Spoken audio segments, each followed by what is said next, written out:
be a sponge, and then bring the juice. By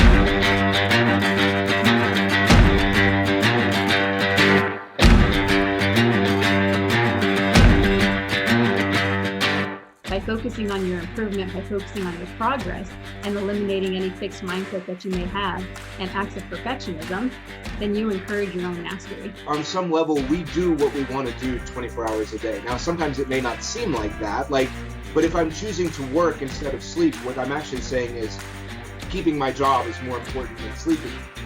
I'm tired of this. I'm tired of getting beat. What can I do to get over this hump? So mentally, that's when I kind of put that forefront, like, hey, it's either all or nothing.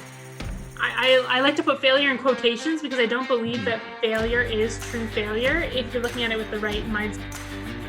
The truth is, the journey to greatness is hard. It takes time, it takes effort, it takes focus, and every day you have to decide what you value, what you want to pursue, and what you want to achieve. And if you dig deep enough, if you push hard enough, we all have what it takes to be great. Welcome to the Edge of Greatness.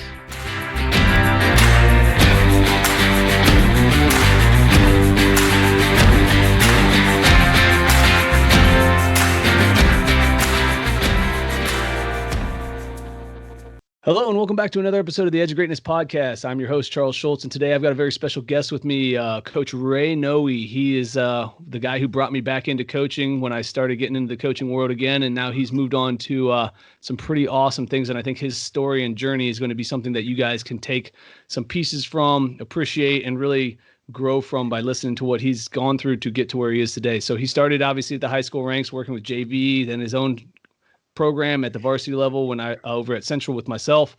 And then from there, he's gone on to IMG, and now he's at Virginia Military Institute doing big things. So thank you, Coach Noe, for joining us today. I appreciate you having me on.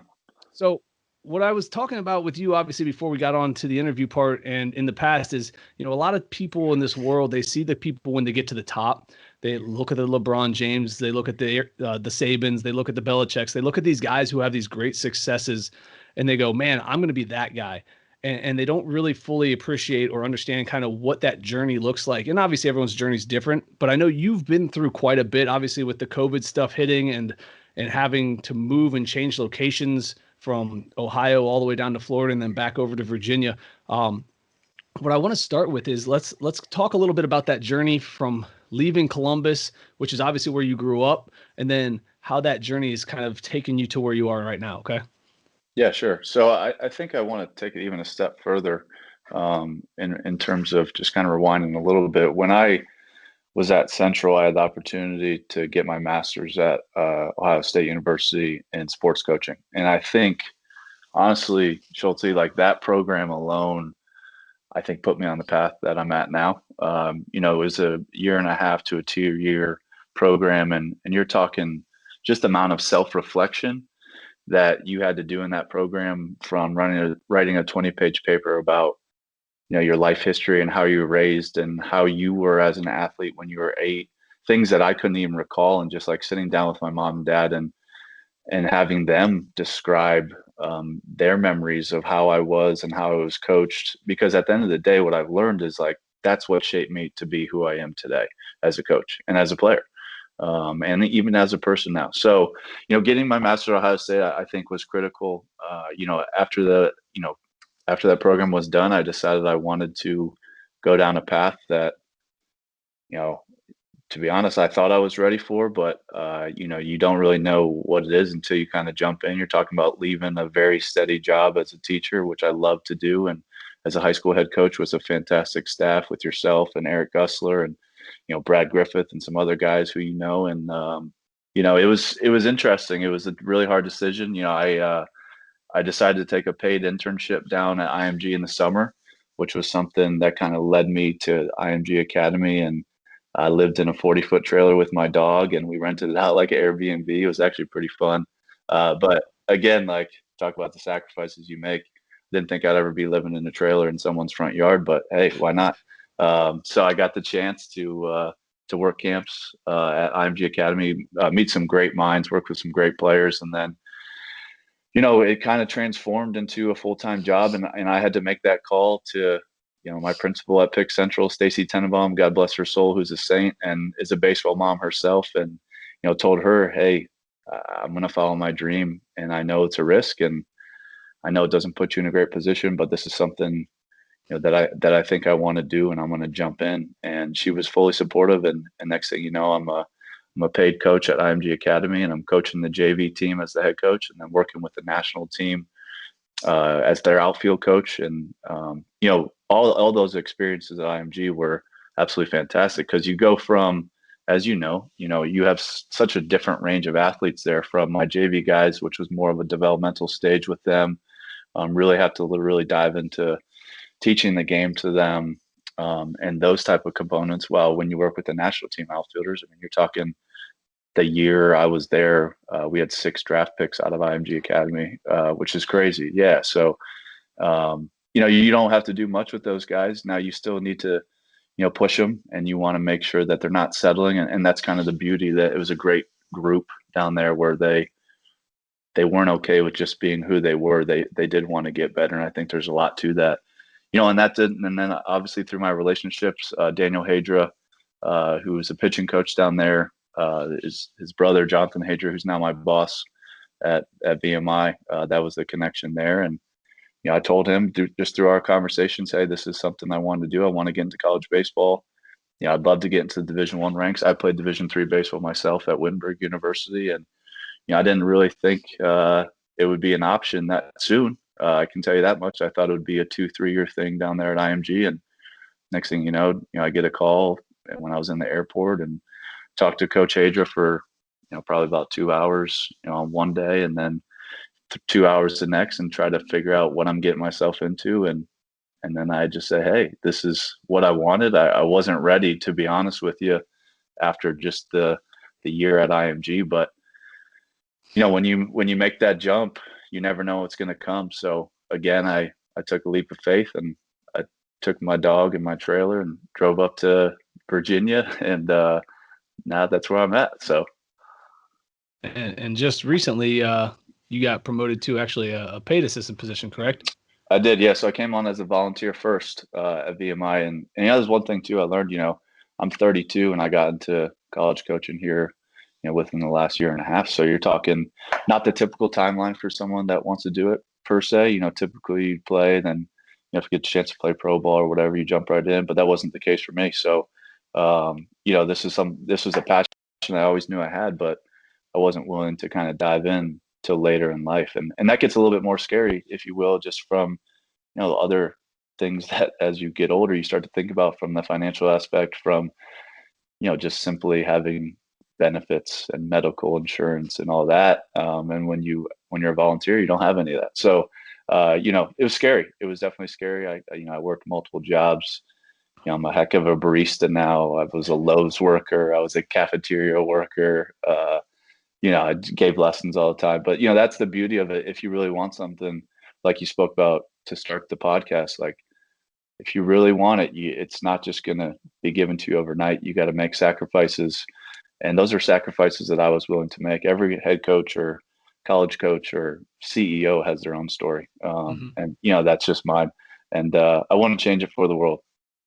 Yeah, no, I love the comment where you said you were willing to take the next step. You were willing to take the next journey, but you had, like, one of the things I always say is you have to be open to the idea of taking a risk or taking a leap, because if you close doors and you don't give yourself the opportunity to open it, like when the door opens, you don't go through it, then you look back later and you go, maybe that was my chance, And so, like you mentioned, you weren't ready, but that's when the door opened. And so you said, all right, well, I'm going to walk through and see what's on the other side, and we'll go from there and learn and grow as we go, Absolutely. Yeah. And I think that's the one thing I 100%, like, when I was thinking about, hey, am I going to quit teaching and leave Pick Central, which obviously is a powerhouse in Ohio and for athletics. And, is it the one thing that kept pushing me forward was like, this could be your only chance.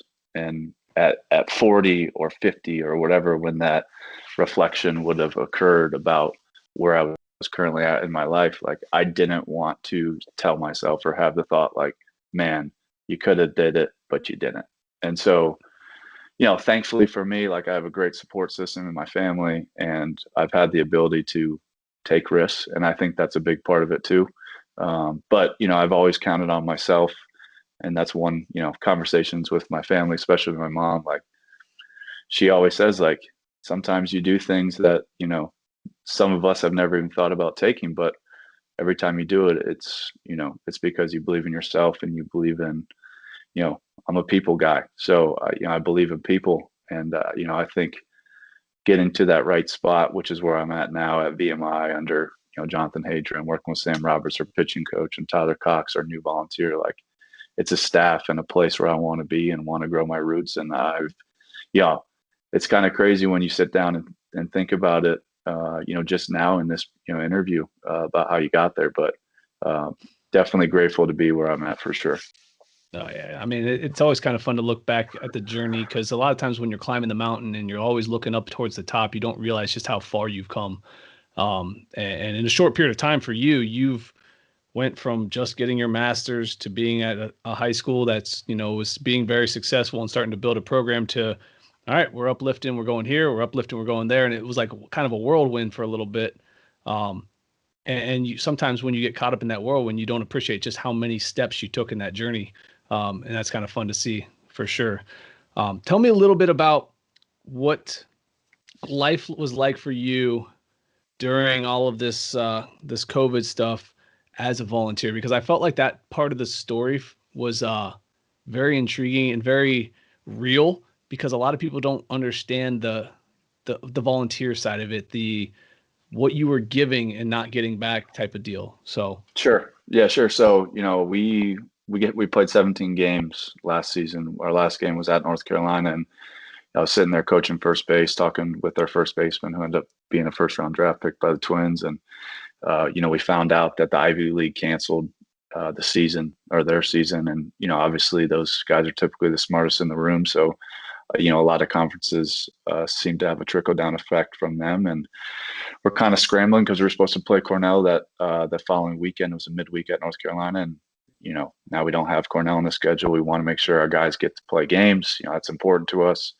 And, it was kind of just like, it was a crapshoot. It was crazy. And then next thing SoCon, we play in the Southern Conference. They made the call after, the SEC, Big Ten, ACC, those bigger conferences, Power Fives, if you will, made the call that we're done. And that was a tough conversation, with our guys. You're talking about, we had 8 seniors, and we weren't sure what their fates were. Thankfully, some part of the reason why you go to VMI is to get an unbelievable degree in education. So, 6 of those guys had opportunities just to take, full-time jobs in their new path of their life, which we were super excited for. Obviously, we were disappointed that we couldn't have them again, but that's part of life. And 2 of those guys were able to come back because they had to finish up some stuff, from a commissioning standpoint or from an academic standpoint. So we're happy to have them, but that conversation was hard. I remember sitting in the locker room, and a senior came in, shortstop, and usually talkative. We would kind of shoot the crap, and next thing you know, he's just quiet, and he puts his head down, and I just give him his moment of time. And it was, that was a tough moment for me, because I saw the raw emotion from him, and it sucks when you get stuff taken away. So, for me, as a volunteer, you rely a lot on the camps. The camps is your big thing. That's your income. Now, obviously, I was working at the coffee shop at this point in Lexington, and that was supplementing some income there for rent. But as a volunteer, you're not going to be cashing away a lot of money, at least not at the mid-major level. And that's okay. That's not what you're there for. You're not there to make a paycheck. You're there to learn. I learned a ton my first season at VMI, even though it was only a quarter of a season, but just about how the college game works, recruiting, camps, logistics, scholarship stuff. I learned a ton, and it was, obviously being in the position I'm at now, it really helped me get to where I was at. But so when COVID hit, it changed everything. Small town in Lexington, 10,000 people. We are fortunate to have 2 colleges in the town, VMI and then Washington Lee, which is a very high academic and good athletic school too, at the Division III level. But the coffee shop, when people aren't coming in, and you can make more money, through unemployment, a lot of people were let go, including myself, and that was okay. And so then I picked up a job at Lowe's. Never worked at Lowe's in my life. I do now classify myself as a handyman. I didn't before at all. That was kind of your gig, if you remember, when we were building the locker room at Pick Central, and you're bringing your saws. I'm like, Schulte, like, I don't even know if I have a screwdriver, man. You got to bring everything. So I worked in the lumber department there, which was a blast. I had a heck of a time. I really did. I just think, when adversity hits, and this is something that I've learned, I think, just through how I've been raised, is like, you just got to roll with it.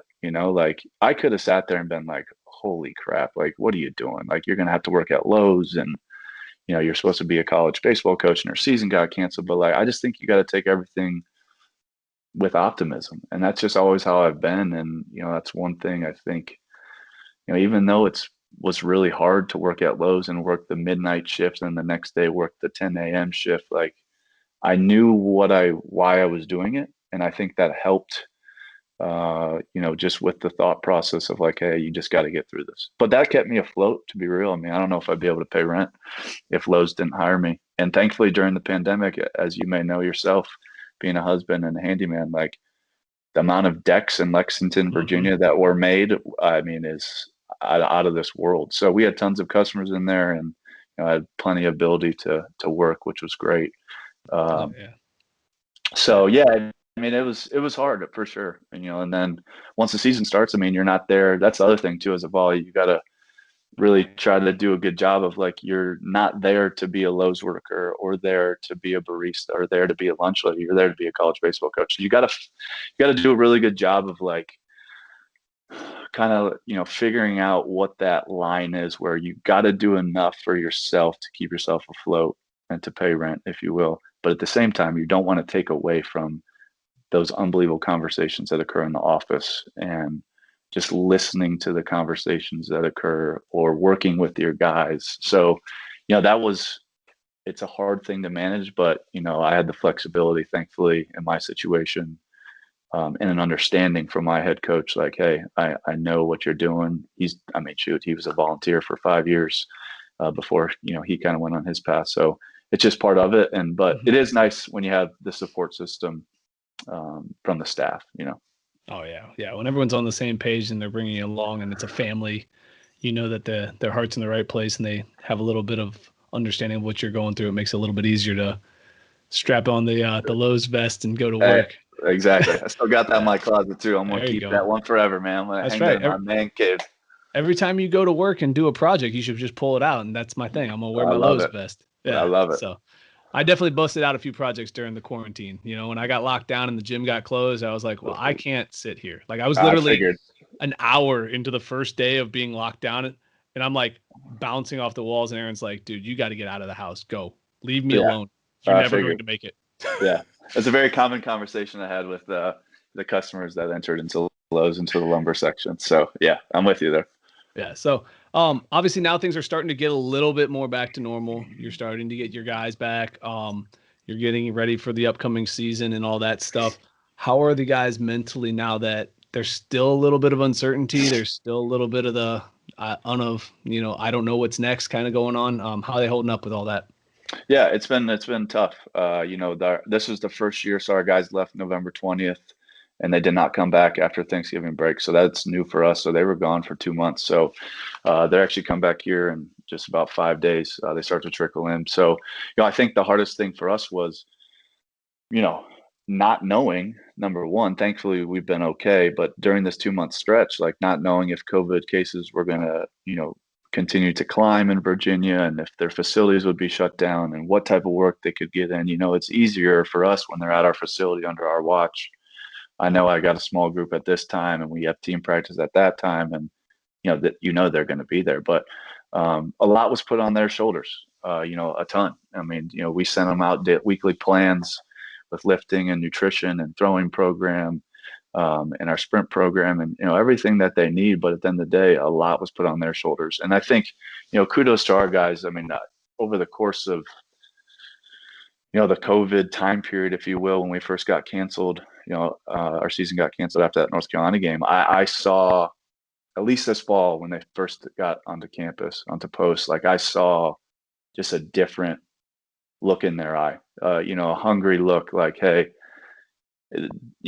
I'm going to do everything in my power to be prepared because I really don't know if this could be my last practice. And there's a lot to that. I mean, there is a lot to that. You're talking, freshmen through seniors, even though they had, everyone got a year, which was great, but, you just never know. And, that's one thing that's been a consistent theme throughout, our conversations as coaches with the guys is, you never know when it's going to be done. And in reality, you saw it last year. So, let's kind of get ready to roll. And so we're excited. We've been, catching up with them here, throughout the time that they've been off post and just making sure they're doing okay and just checking in with them. Cause that's always important, to continue to build the relationship, have the conversations, at least from me, from a hitting aspect, how they're feeling with their swing, what kind of training they're getting in. So, we're ready. I mean, the problem that we're going to, or not the problem, but the interesting piece is the travel,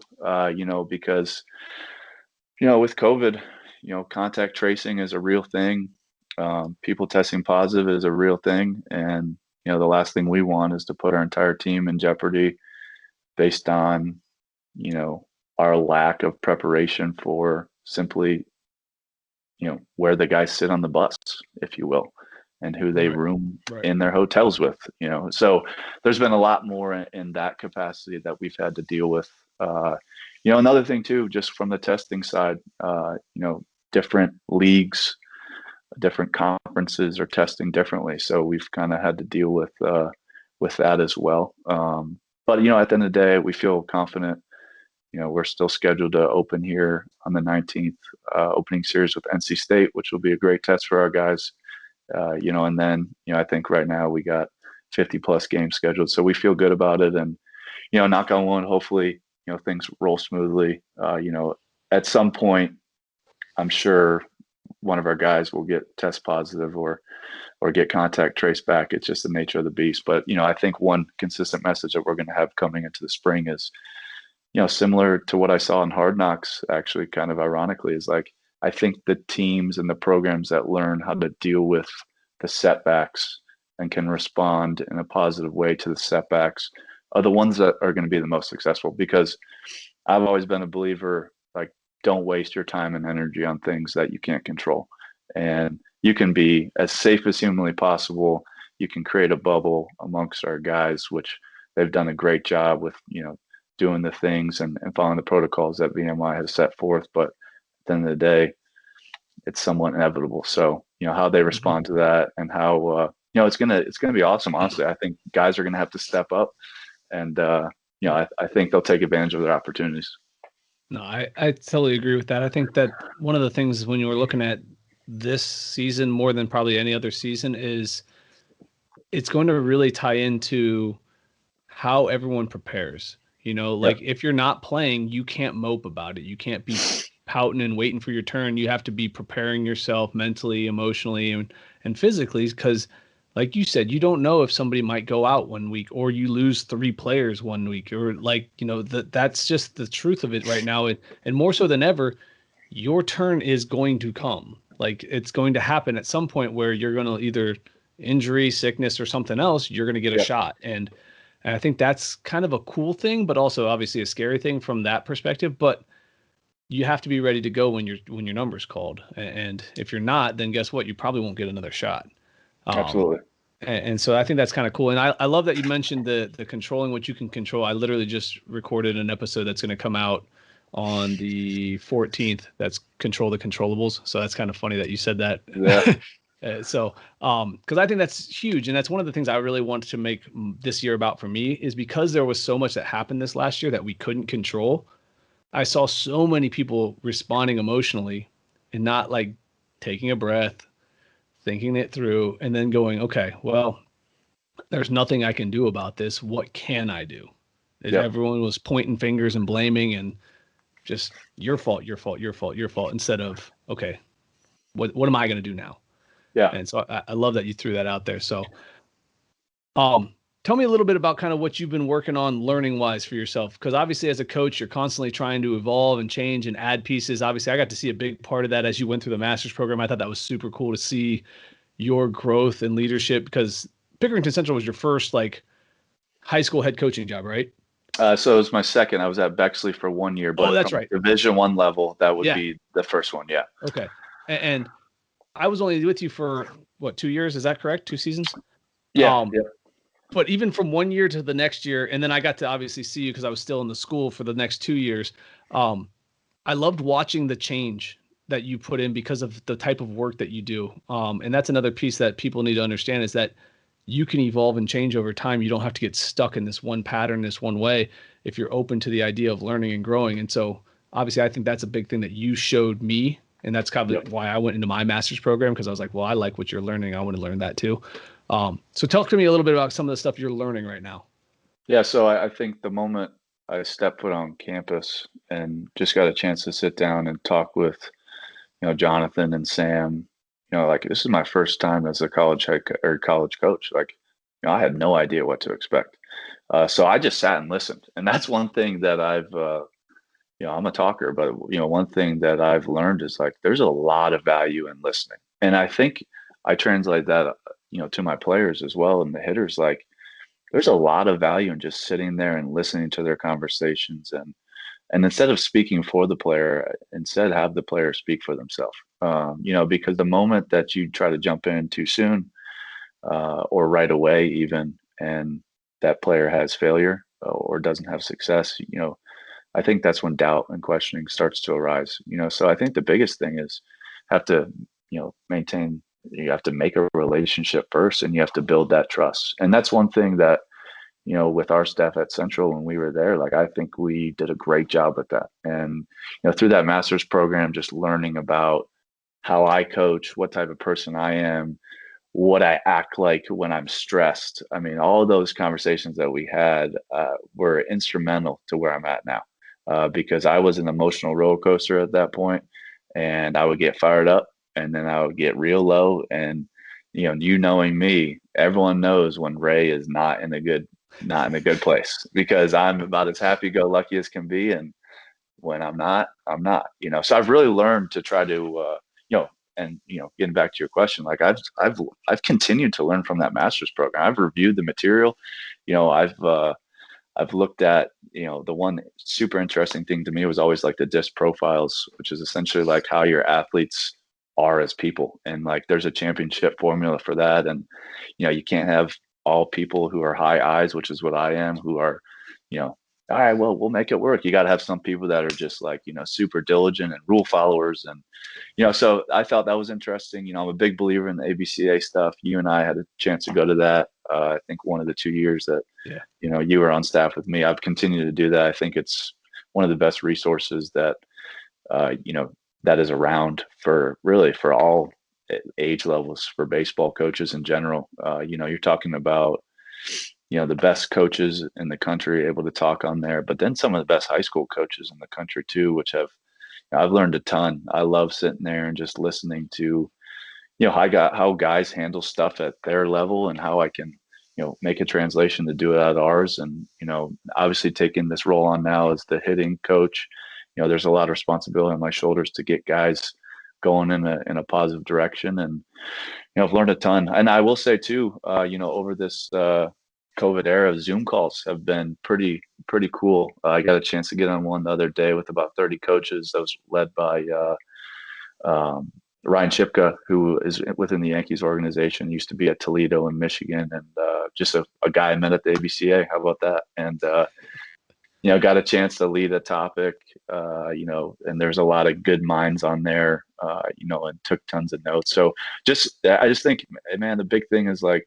you're never done learning, in my opinion. Like, you may have a formula that works, but like, in my opinion, you got to keep going. And I want to learn from the best and take little tidbits from here or there. At the end of the day, I'm going to have to mold, what I believe into how I teach. But I think you're doing it wrong if you think what you have is perfect, because you can always get better. I really do.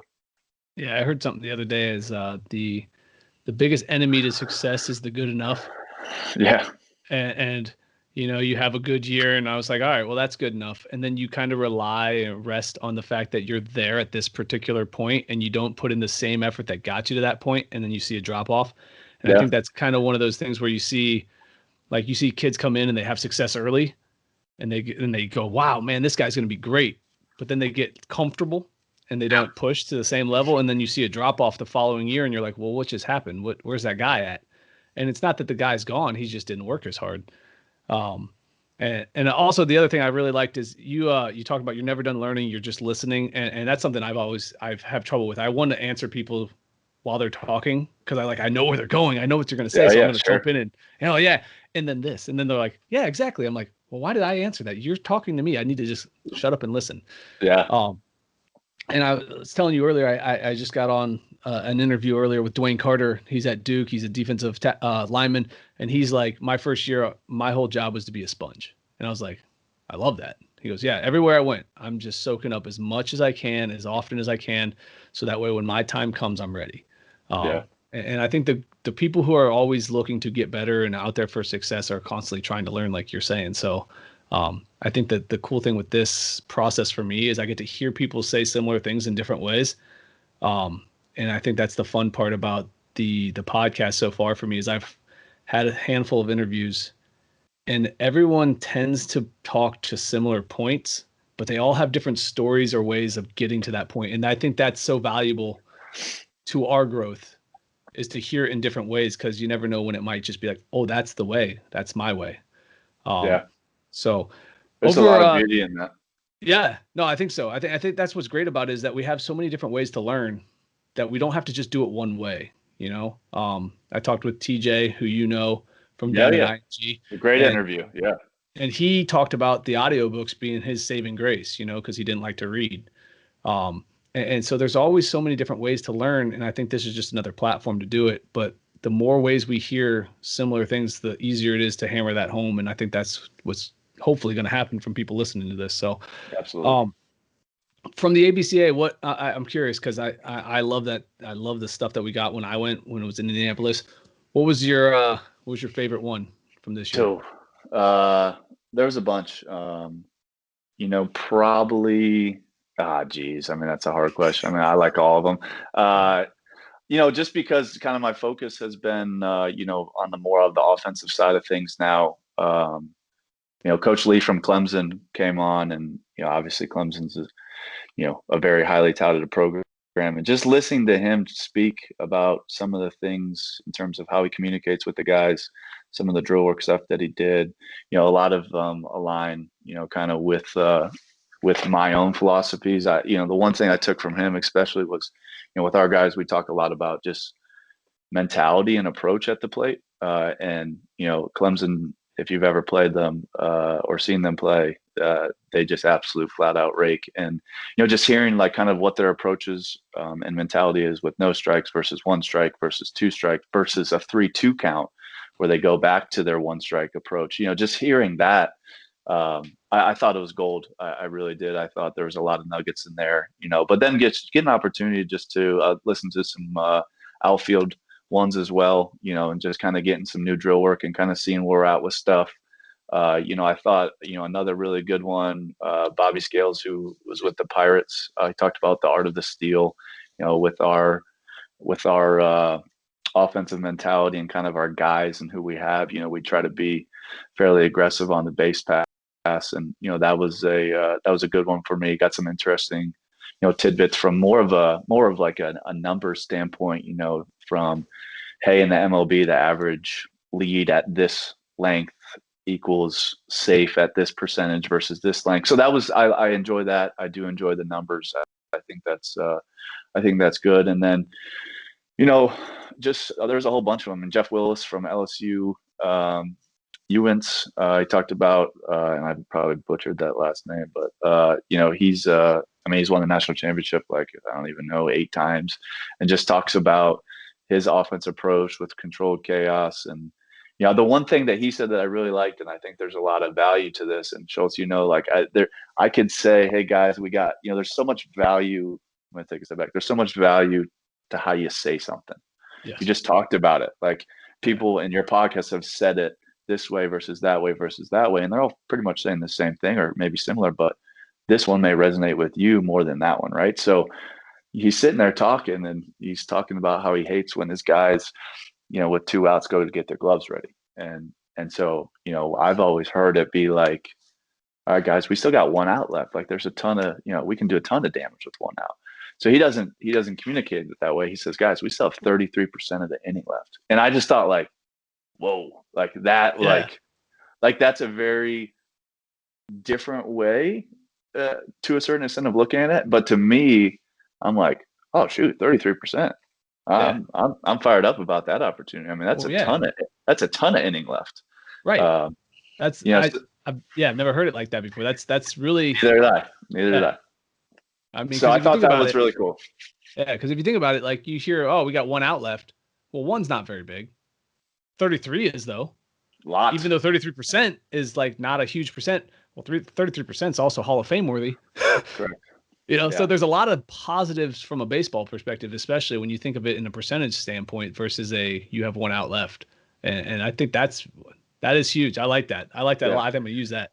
And I think too, take it. I mean, it's great. I think the other thing too that the ABC does just in general is like just something like that, something super small that when he was preparing the presentation, maybe he didn't think would have a ton of value because he had so much other good stuff on there. But like that hit me, and like how can I take my verbiage and my vernacular that I'm using on a daily basis with my guys and potentially spin it to maybe resonate more with this guy than this guy. Maybe I've been speaking a certain way and Johnny just, it doesn't hit with him. But if I can say the same thing, but just say it in a different way and get him to really respond to it. I mean, at the end of the day, that's what I'm looking for as a coach. Oh yeah. No, you got to find a way to reach all your players, right. And typically it's not going to happen in the same way, Right. You can't cookie cutter approach a human. Nah. That's the thing. They're still human beings that you're coaching. Like, and each Correct. one's had different experiences. Each one's had different upbringings. Each one's, in a different place in their development in life and their communication and all that. And so each thing you say has to take that into effect, which is crucial. Yeah. So exactly. Curious. This is another question about, obviously with baseball, it's a little different than other sports because there's a lot of mental part of it. How much time do you spend working the thought process, the mental part of it, the routines versus the mechanics? Yeah, great question. So, I think first of all, you have to lay the foundation right away. And my opinion of what the foundation is, hey guys, this is funny. I made a PowerPoint for them and, everyone says like, come on guys, let's play hard. But I put up like a little picture. It says, let's play hard on the PowerPoint. It's my second slide after the title page. And I was like, do you guys know what this means? And they're like, run or run, make sure you're running a hard 90s or, make sure you're being a good teammate. But in reality, like no one knew what let's play hard means because just a generic thing that you've heard for your whole life from T-ball to now. So, what my goal of the whole presentation was to say, guys, I want you to play hard, but I think we need to define what that means for us. And so I kind of went into, our pillars of offense and what I expected them to do in regards to playing hard and how we play hard and show video from last season or seasons before where they've executed what we're trying to do. And even too, on the opposite side, like, hey, we didn't execute this here. This is what this looks like too. So they're able to see both. And, so that was the first foundation that was set. And I think that was critical, because I took over and I wanted to kind of create a new environment, a more challenging environment where, I'm a big believer in, I think practice should be harder than the game. In baseball, that's absolutely hard to do. It's hard to do, but there's ways to do it. And so the ways that we have tried to do it, through velo training, from spin equivalency with how our machine is throwing sliders or fastballs and things of that nature. Like there's ways, but I gave them the example in the summer, kind of leading in. So I wanted them to know exactly what was going to happen the moment they step foot on post. in the fall, period. I didn't want to try to explain it ahead of time. I wanted them to be okay with it. I wanted them to ask questions before. And, I thought that transition was really smooth, but you take a look at like hockey or soccer. I make this analogy before. And it's like you put up, a barrier on the soccer net or on the hockey or the soccer goal or the hockey net, and you only let the guys shoot in the four corners. Right. That makes that practice environment really difficult. But when they go to the game, that barrier is taken off. And so now you have the whole net. Right. Obviously you have a goalie in there, but so when they go to play, hopefully they feel like, oh, okay, well, coach made me shoot on just the four corners. Now I got the whole net to shoot on. This game got a lot easier. So that's what I wanted to try to simulate with our guys. And I think a lot of that, going back to your point, is the mentality piece. Like, if guys are failing in practice, they have to be okay with failing, knowing that they're being challenged on purpose for the end goal, which was explained to them and communicated to them. So when they get into the game and they're actually facing a live arm, they feel like, they're prepared. And it was really cool.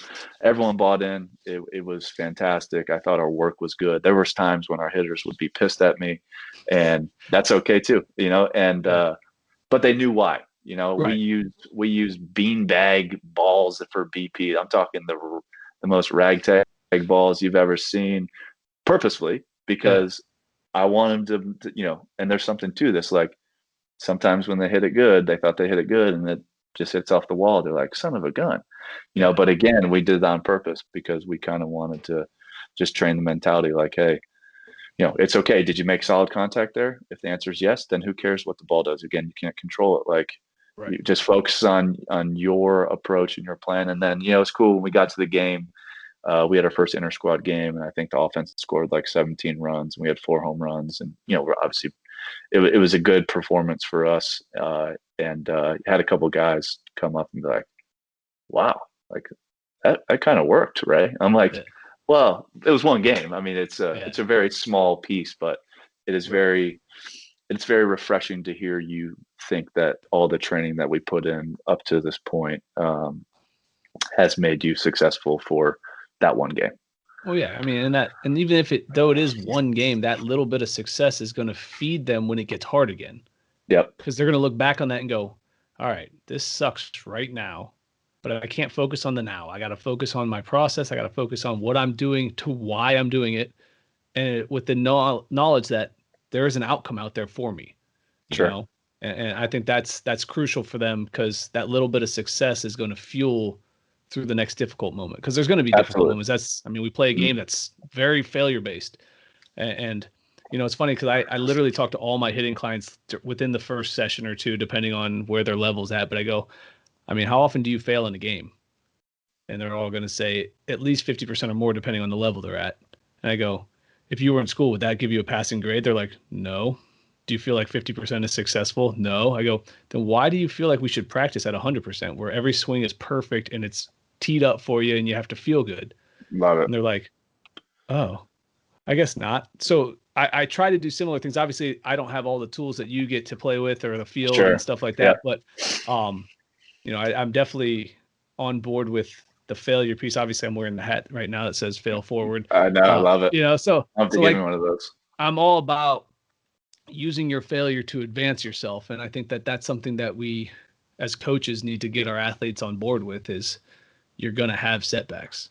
Yeah, and I know you work with a ton of clients with your hitting camps, which are fantastic. And if people haven't signed up and are listening to us, they definitely should. But the one thing that I've learned with my guys too is it's really important for them to understand who they are as a hitter. So like, one guy is not going to be the same guy as another, period. And so we try to train according to that, but at the same time, we have to have those conversations, and they have to be on board with being okay with what they are. And if they're not, that's where I think difficulties come into play. They're trying to do too much, they're not staying within their self, etc. And so just through sitting down with them one-on-one, sitting down with maybe a specific group of guys who you think are similar type hitters and that nature, I think that's really helped our guys progress to this fall and hopefully leading up into the spring, where they have an idea not only from the beginning what the offense is, what I think we need to be, how I think we need to score, because that's the name of the game. How I think we can be effective, but also who they are and how can they contribute. Because at the end of the day, I mean, it's a good feeling to have an idea of, hey, coach believes in me and this is who he thinks I am and I'm on board with it. And, just through, I think, those individualized conversations and the individualized training that we've done and the plans we put together, I think hopefully, when they start to get into a rut, like you said, we're in game 35 and they're 0 for their last 14. Well, what are they going to revert to? Well, hopefully they're going to revert to the plan that we put in place.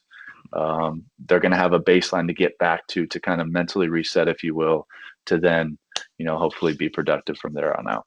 Yeah, no, I love that you said the self-awareness, because I've literally had, Quentin was talking about self-realization of who you are. When you set goals, you have to know what you're capable of and who you are so you can set proper goals. And then I had Kate on the other day, and knowing who you are as a person and a player to let yourself be, the coach, and what you have to have that self-awareness of what you're capable of and who you are.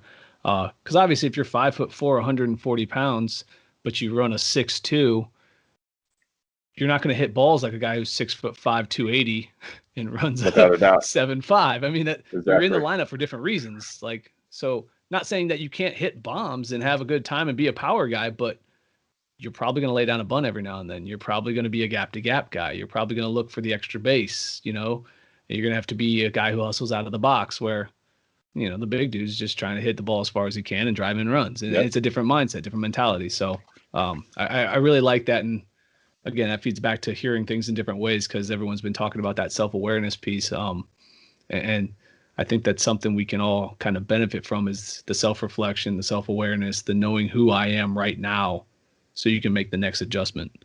Yeah, absolutely. Yeah, I mean, everyone's got a role. I mean, that's the end of the day. And your role may be a starter. Your role may be the 35th guy on the bench who needs to develop, so you can be a 2-year guy for us down the road. And I think just understanding that, and also too, I do think not being okay with your current role is also really important. You never want to settle. You talked about that earlier in the interview. Like, you never want to settle once you get there, because, like you said, once you get there and you settle, well, now you're in some trouble. And I think it's really important, not only from a professional standpoint in terms of me and coaching. Like, I got to the Division I level as a volley. I'm now, as a paid assistant. Like, I can't just settle to be with that. Like, I need to continue to grow. I need to continue to get better. I want to make an impact on this program, from an offensive standpoint, from an outfield standpoint, and just in general with our guys, and that's what keeps me going. Cause you never just want to, it's funny, like you want to be where your feet are. And I'm a big believer in that, but at the same time, you got to work for whatever that next opportunity is that may come. And if you want it, you go take it. And if you don't, that's okay. But at least you're continuing to work and learn and grow and put in that time, so those opportunities present themselves. And I think there's a lot of value in that from us and our professional career standpoint, but also for our players, because there's going to be an opportunity where your number is going to be written in the lineup, or you're going to get called on to get a big out in a situation, and you got to be ready. Yeah. No, and I think that there's a big difference between working for your next opportunity and looking for your next opportunity. I agree. And it's okay to work for the next opportunity, to work for the next big step in your life, the next big step in your career, whether it's on the field or as a coach or whatever. Working for the next thing up the ladder isn't bad. Looking for it, that's a different story, because when you look for it, then you're not where your feet are, like you said. Yeah. You're thinking about things that are out of your control instead of focusing internally and getting better. So, last thing I want to do is I want to leave the listeners with an opportunity. Do you have any ways that you have to connect with you? Anything that you're looking to put out there for people if they want to connect and want to get to know you, follow along with what you're doing, maybe get some tips from you as a coach? Where would you direct them so I can put that in the show notes for you? Absolutely. I'm a big believer in just giving out my cell phone number. I think that's the best way to connect. I want young coaches, young players, things of that nature that are tuning in that, need advice or need a reference down the road. I I got no problem with that. So, I can give you my cell phone number now or just leave it for them. Yeah, go ahead and throw it out there, and then I'll put it in the show notes too, so they can connect with you that way. Okay. And then... Yes. So my cell is 614-783-4025. And then my email, which is another good way to contact me is just Noe, NOERD @vmi.edu. And I hope there's enough listeners that your phone just all of a sudden just starts blowing up and people ask questions, because that would make my day right there. Give me I'll tell you what, just one thing. So Coach Lee from Clemson is giving his speech, and he's going through it all, and I'm like mind blown at this point. And he did the same thing. He gave his cell phone out to every single person that was listening to his ABCA, and he's the head coach of Clemson. The last thing. I'm an assistant coach at VMI, and I still think that's an important role, but I just thought there was a lot of value for him saying that. Yeah. And that's the beauty of the coaching profession, I think, is that I agree. People are always available to help other people grow and learn and just get better. And that's the beauty about, kind of the profession, the brotherhood, the fraternity of coaches, if you will. So yeah, I'm all about it. Oh yeah, I couldn't say it any better, for sure. So thank you, Ray Noe, for coming on. I appreciate it. Good luck in the upcoming season. I appreciate it. Looking forward to watching what you guys do this year. Maybe if I have a day or time free, I can come down and watch a game. That's kind of on my bucket list, to get over there and see you guys do some work. Yeah, we'll let the little man run around on the field and everything. Oh, dude, he ain't so little anymore. He's I know. So, but thank you guys for tuning in. As always, keep reaching for the stars, fall flat on your face. But remember, whenever we fall, always get up. Thank you for joining us today on the Edge of Greatness podcast. If you haven't yet, please take a minute now to subscribe and review our show. Join us again next week as we continue to dig deeper into the key components of greatness. The path to greatness is never linear, so remember to keep pursuing greatness no matter what. Keep stretching your abilities, reach for the stars, and fall flat on your face. But remember, no matter what happens, whenever we fall, always get up. Until next time, I'm Charles Schultz, and this was the Edge of Greatness podcast.